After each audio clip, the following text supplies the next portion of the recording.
Muito boa noite a todos, uma noite fresquinha.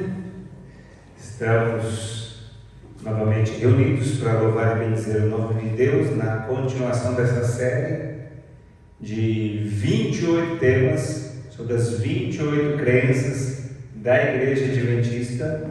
Estamos usando esse material aqui, o livro Nisto Cremos, onde tem todas as crenças bem descritas com todos os textos. E todas as nossas crenças são baseadas na Palavra de Deus.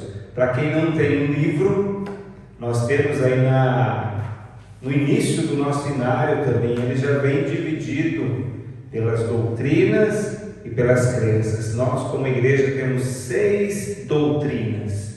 Nós terminamos a primeira doutrina do domingo passado. E dentro dessa primeira doutrina, incluía-se 5 crenças: as Escrituras, a Trindade, Deus Pai, Deus Filho e Deus Espírito Santo.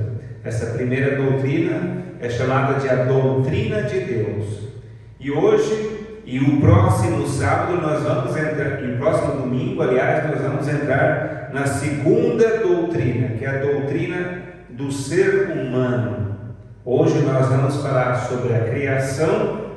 E no domingo que vem, nós vamos falar sobre a natureza da humanidade. Hoje nós temos uma câmera ali filmando, não está sendo transmitido, não se preocupe, mas eu estou aproveitando esse sermão aqui para cumprir um requisito do cartão de liderança. Então eles pedem para que a gente fale sobre uma das crenças, e já que a gente já está tendo essa série, e vai estar pregando, então nós já vamos cumprir o requisito do cartão de liderança JA. Muito bem, irmãos. Hoje, falando sobre a criação, nós não vamos usar aqui os slides para não desviar a atenção aqui do texto, e nós vamos tratar de algumas passagens. A doutrina da criação ela é fundamental para qualquer cristão. Se eu tirar a criação ou acreditar de um modo diferente daquilo que está escrito na Bíblia, todo o restante da Bíblia não faz mais sentido. Se eu não acreditar que a Bíblia, que houve uma criação no início, eu não tenho como verificar que é verdade que vai ter uma recriação no final. Assim como tem um jardim no começo, a Bíblia fala em Apocalipse que também vai ter um jardim no final. E nesse meio tempo, a gente vê que entrou em cena o pecado. E a Bíblia traz a solução para o pecado, que é Jesus Cristo, que é encontrado ali nos primeiros capítulos já um proto-evangelho dizendo que alguém viria para pagar o preço pelo pecado. Então, se a gente tira a criação, tira a literalidade desses versos que nós vamos ler, todo o restante da Bíblia desmorona. E aí não faz sentido nenhum a gente estar aqui. Então, como nós vemos, tudo aquilo que a gente acredita é baseado neste livro, do começo ao fim. Nós não temos meias verdades e nem verdades que saiam de outro lugar que não sejam aqui a Bíblia. Mas quando nós falamos da história da criação, nós vemos que Deus, Ele é o Criador. A Bíblia ela não perde tempo tentando explicar quem é Deus, da onde veio Deus, como é que surgiu. Simplesmente fala, Deus criou. Já começa com Deus criando. Ao contrário de muitas mitologias que existiam no passado, que sempre os deuses, eram consequências de algumas coisas, de elementos naturais, ou dos astros, das constelações, mas sempre era a consequência. Deus, o Deus bíblico, Ele é o único que Ele não foi criado. Aqui traz até a expressão, ele é incriado, uma expressão nova, indicando que Deus é eterno e autossuficiente. E para isso nós vamos conferir na Bíblia. Você pode abrir aí também Hebreus capítulo 11, versículo 3, e depois a gente volta lá para Gênesis. Não se preocupe que nós vamos falar também da criação, mas aqui em 11 e 3 a gente vê que Deus, ele não é limitado pela criação, mas ele é a causa da criação. Lá em Hebreus 11, 3 diz assim, pela fé entendemos que o universo foi formado pela palavra de Deus, de maneira que o que é visível veio a existir das coisas que não são visíveis, daquelas que não aparecem. Hoje, quando você vai para a ciência, você escuta a teoria do Big Bang, que diz que não, primeiro não tinha nada e de repente passou a ter uma grande expansão e surgiu o universo. Então veja que até a ciência diz que não tinha nada no começo. A Bíblia diz a mesma coisa. Daquilo que não existia passou o que? A existir. Eu pessoalmente, quando a gente olha para Gênesis capítulo 1, versículo 1, e olha no grego, no princípio Deus criou céus e a terra, Bereshit bara Elohim, no princípio Deus criou. O verbo bara é usado no sentido de um Deus que cria a partir do nada. Eu pessoalmente não gosto muito dessa versão do que é a partir do nada, porque se Deus já estava ali, não é do nada, Deus cria a partir dele, da sua própria palavra, E a narrativa bíblica começa com Deus. Por toda ela a gente vê Deus atuando na história, e lá em Apocalipse você vê Deus concluindo a história. Deus foi a primeira palavra e também será a última palavra. Deus, que criou tudo, está acima de tudo e por detrás de tudo. Quando nós olhamos para a criação, nós vemos aqui que Deus, ele não tem um vice, ele não tem um assistente, ele não tem um rival na hora que ele está criando. Ele cria. A Bíblia não apenas rejeita o politeísmo, como muitas nações do passado tinham, e também rejeita a pluralidade de padrões éticos que muitas nações tinham lá com seus valores morais. O relato da criação transmite para a gente algo com propósito e planejado. Quando a gente olha para a natureza hoje, mesmo após o pecado, a gente consegue ver coisas belas, que a gente para imaginar e pensar, teria isso surgido por acaso?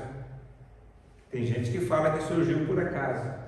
Então, quando a gente estuda, a gente vê um propósito em tudo que existe e não um acaso mecânico, coisas acontecendo por acaso. A gente vê que Deus diz, haja e houve.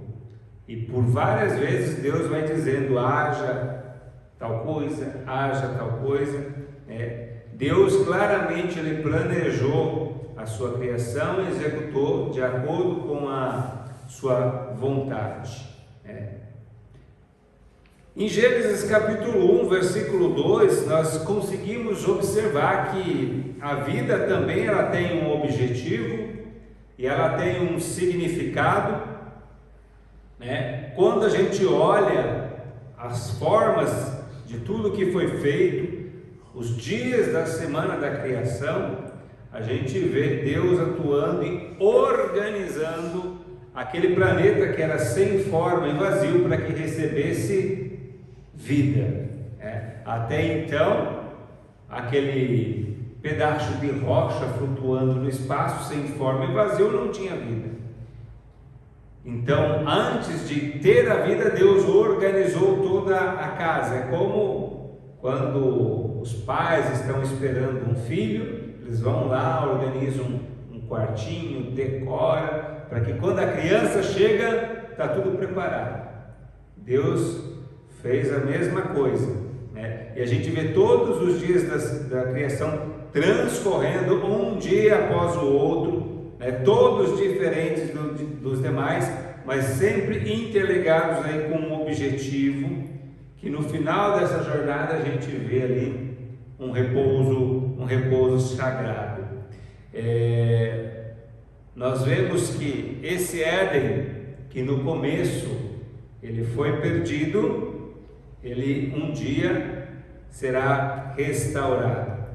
E algumas coisas, além da criação, foram colocadas como marcos para nós. A criação, que é a extensão do amor de Deus, do amor criador, ele, quando avalia a sua obra, várias vezes ele olha, depois de ter terminado tal coisa, e diz o quê? E é bom. E ele diz várias vezes: é bom, é bom, é bom. E quando ele termina tudo, ele fala o quê? Muito bom. Está muito bom. Eu não sei se você já fez alguma coisa que você olhou e falou assim: olha, esse aqui ficou bom. Isso aqui ficou bom, mas quando você fala está muito bom é melhor que bom, né? E o negócio já era perfeito, já era perfeito. E aí, no final de que tudo é muito bom, a gente está tendo o quê? Um relacionamento com as criaturas que Deus criou e também um relacionamento com o próprio Deus que nos criou.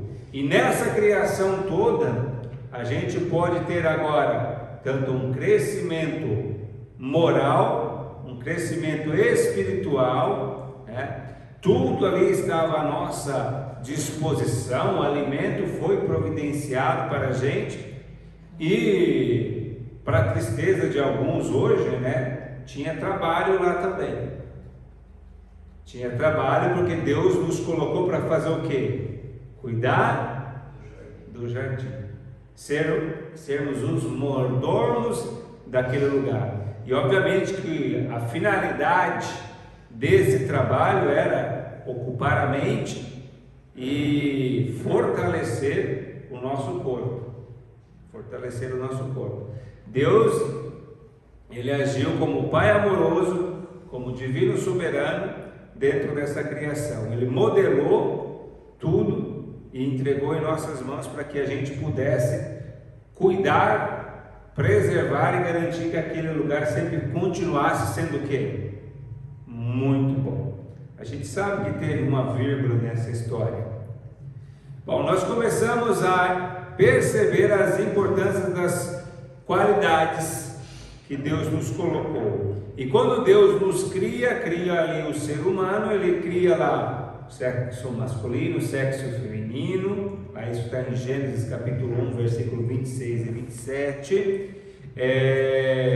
não existe nenhuma discussão bíblica em relação a isso. Nós vemos também que no decorrer do relato bíblico, todos os filhos e a descendência que vai sendo gerada, vem da onde? Vem de Adão, vem de Eva. Mostrando que hoje, se nós temos algumas diferenças de cor de cabelo, cor de pele, tamanho, olho mais puxado, isso não nos faz diferente de ninguém. Nós somos todos filhos do mesmo Pai, e isso é uma verdade que nos define, inclusive contra o próprio racismo. Somos feitos à imagem e à semelhança de Deus, e isso tem que nos dar um senso de responsabilidade e integridade. E por sermos obras da mão de Deus, criados à imagem de Deus, nós temos que refletir também essa imagem de Deus. teve a incumbência de cuidar da natureza e de tudo aquilo que está ao nosso alcance. Não é porque o pecado entrou no mundo que hoje nós estamos livres para destruir tudo.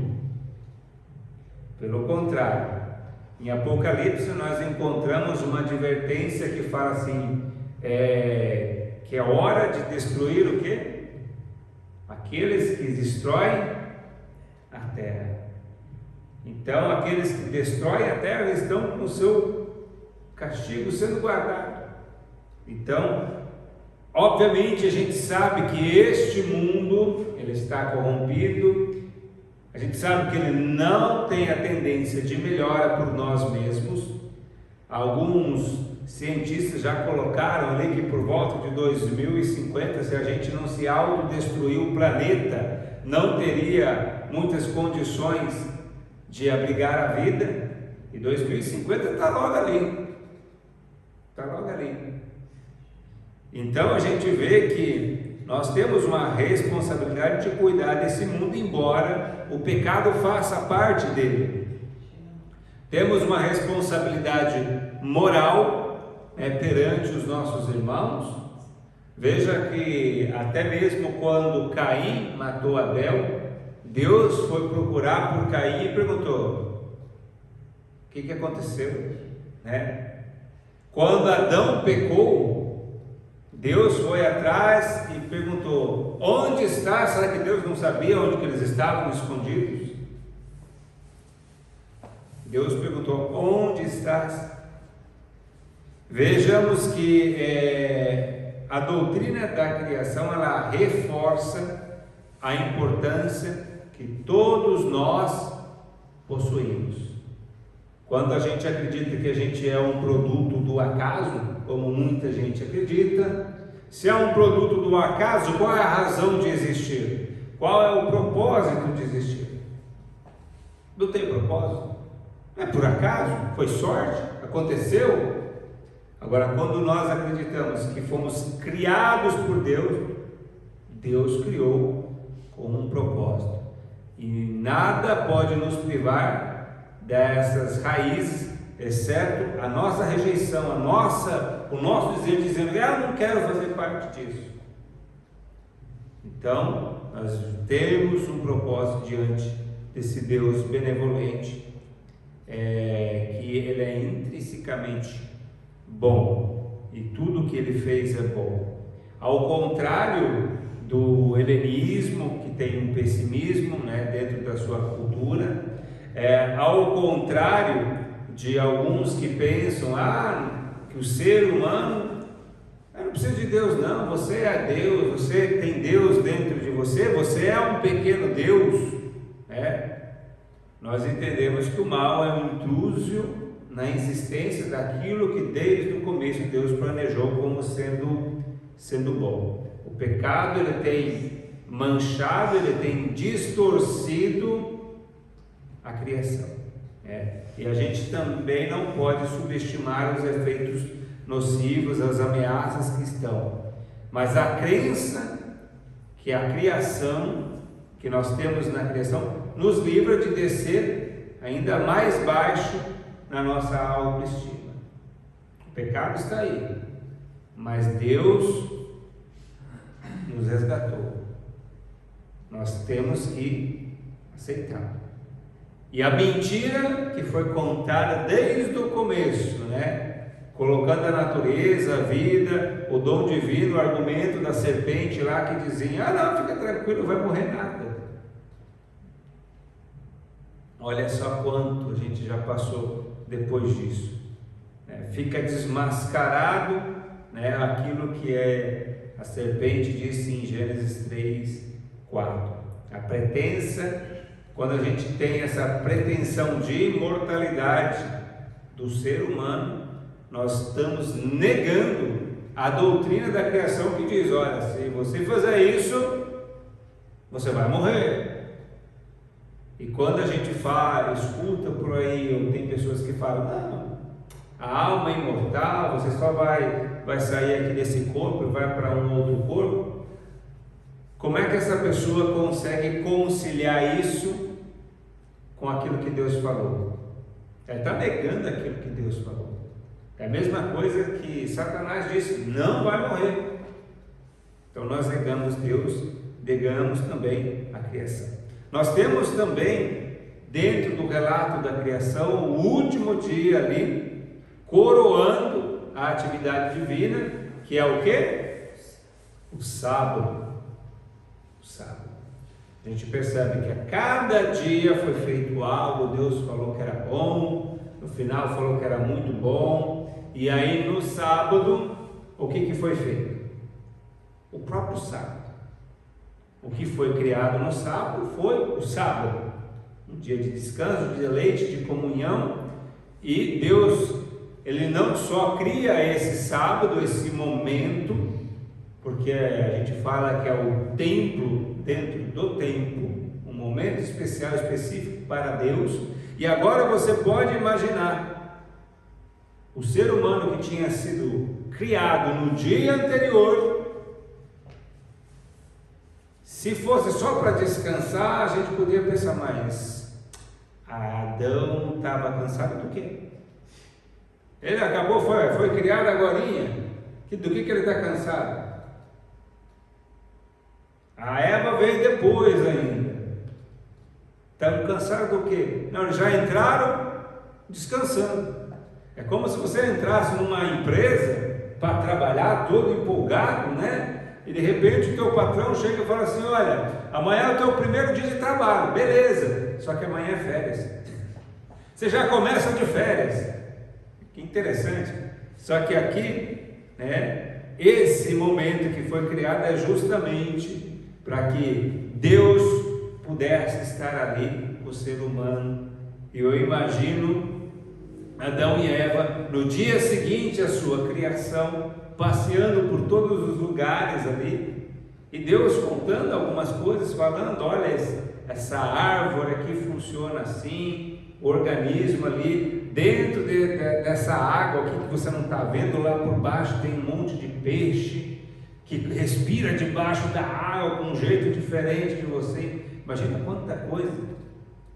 Então não era somente um dia a mais para você pegar o travesseiro e dormir, falar que foi trabalhar a semana toda. Não, você tinha contato direto com Deus, e Deus possivelmente estaria explicando muita coisa que eles estavam vendo ali, quem sabe pela primeira vez.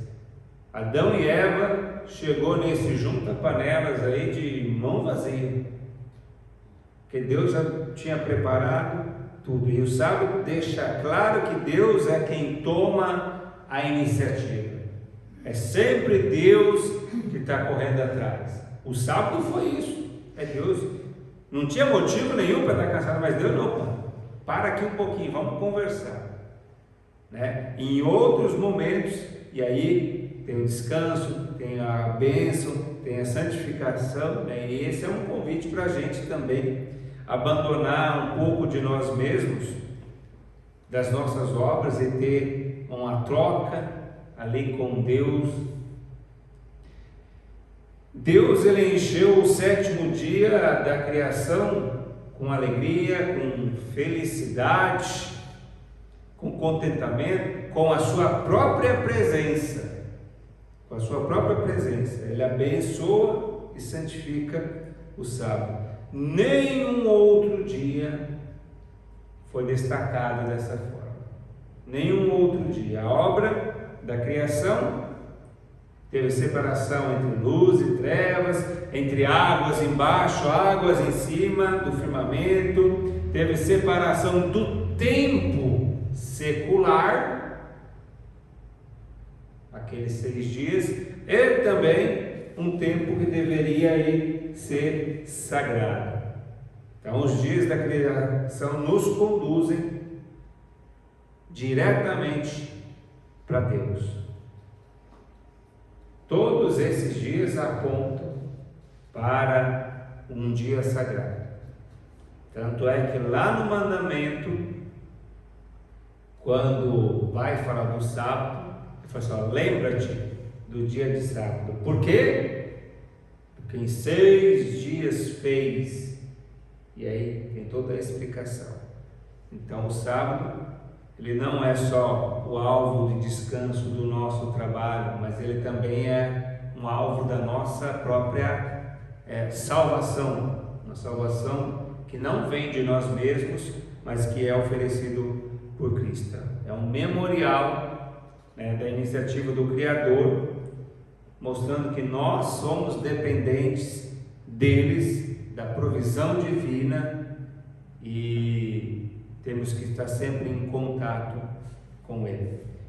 Imagine hoje num mundo frenético, que a gente fala que não tem tempo, e a gente fala constantemente que não tem tempo, mesmo sendo adventistas, né? Nós separamos o sábado e mesmo assim não temos tempo. Imagine para quem não é, que vai trabalhar de domingo a domingo. Então nós temos um tempo especial de comunhão.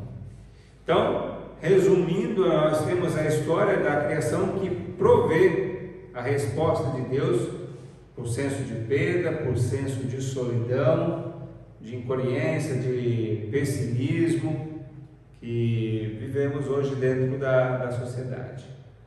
A criação, ela valoriza extraordinariamente cada ser humano, independente de sexo, da raça, da idade. Ou seja, você é importante. Você é importante para Deus. Em João 3,16 fala que Deus amou o quê? O mundo. Mas quando a gente olha assim a palavra mundo, a gente, mas é todo mundo, então é todo mundo. Mas no final diz, para aquele que nele crê, e aí já especifica. Deus amou todo mundo, se doou por todo mundo, mas aquele que nele crê. Ou seja, tem uma especificação aí, mostrando que Deus nos viu como importantes, e agora é nosso momento de ver que aquilo que Deus fez por nós também é importante e temos que aceitar. A criação é a iniciativa divina de revestir os seres criados com os dons da vida, com da graça, da alegria, da satisfação, e nós precisamos crer, além de tudo, que se nós tirarmos os primeiros capítulos do livro de Gênesis, os primeiros capítulos da nossa Bíblia, nada mais da nossa Bíblia faz sentido. Não faz sentido sábado, não faz sentido Jesus, não faz sentido a volta de Jesus, não faz sentido o paraíso, o céu, nada disso. Tudo isso só faz sentido se acreditarmos na criação, naquilo que está revelado aqui nos primeiros capítulos de Gênesis. E a minha oração nessa noite é que eu e você possamos entender um pouquinho mais como Deus nos criou, e não só nos criou, mas está nos guardando e nos protegendo, para que possamos aceitar aquele presente que Ele nos deu, para que aquele jardim que nós perdemos lá no começo, quando ele for restaurado, eu e você possa fazer parte desse jardim também. Eu quero estar lá, e você? Que Deus venha nos abençoar para cá. Vamos cantar o hino de número 63.